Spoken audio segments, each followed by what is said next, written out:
Hi Thomas, can you start by telling us how you became involved with Future Home Care?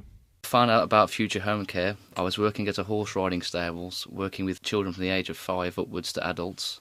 I was teaching 2 children with learning disabilities and autism. We became friends, grew a bond, and then one day they invited me to their birthday party, which they had all their friends there from their disability school, and I got really involved with all the children. And there was one guy there who came up to me and I had a conversation with, who told me that he worked for Future Home Care as a support worker. So what was your first role? First role was as a support worker. That included looking after the service users, getting involved with them on a one-to-one basis, supporting them in independent living, taking them out to other various opportunities, i.e.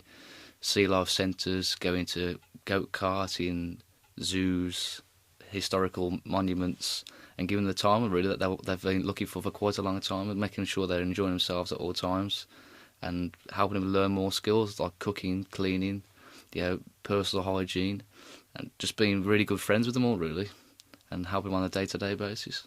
And then things moved on and you began working on Webroster. Could you tell us exactly what that is, please? 2.5 years approached by the organisation to have a look at this Webroster administration to do with the people logging in and out the systems. And after a week, I got hooked onto it, really, basically, and from there on, from this day forward, I've just got on with it, really, and I'm 100% clear on the whole system. And your role as Webroster officer, what do you do precisely? My role as a Webroster administrator involves looking across all areas of the organisation, including Kent and Southampton and other offices around the UK, making sure that all staff are logging in, which basically tells us they're on shift in the morning or on an evening shift. And I just make sure they're there doing their jobs, really, making sure they're on time and the support's being given. That's great. Over your time with Future Home Care, how have you grown as a practitioner within the care sector?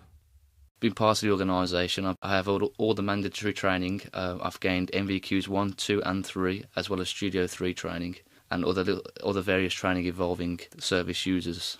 What are your ambitions going forward? I think my ambition now is to gain my own little team of Webroster administration and become a senior administrator. And I think the only way I can move forward really is to go more in detail with the actual Webroster system and the alert management systems, and to learn more about Webroster. I do greatly miss the service users, by all means. I do miss being hands-on and helping them to have the better lives that they deserve. But on the other hand, this is a new opportunity for me to move forward, and it's two kinds of different work, really, and I'm very happy to be where I am now. But I do, like I said before, I do miss being with the service users and going out and about to give them the life that they deserve.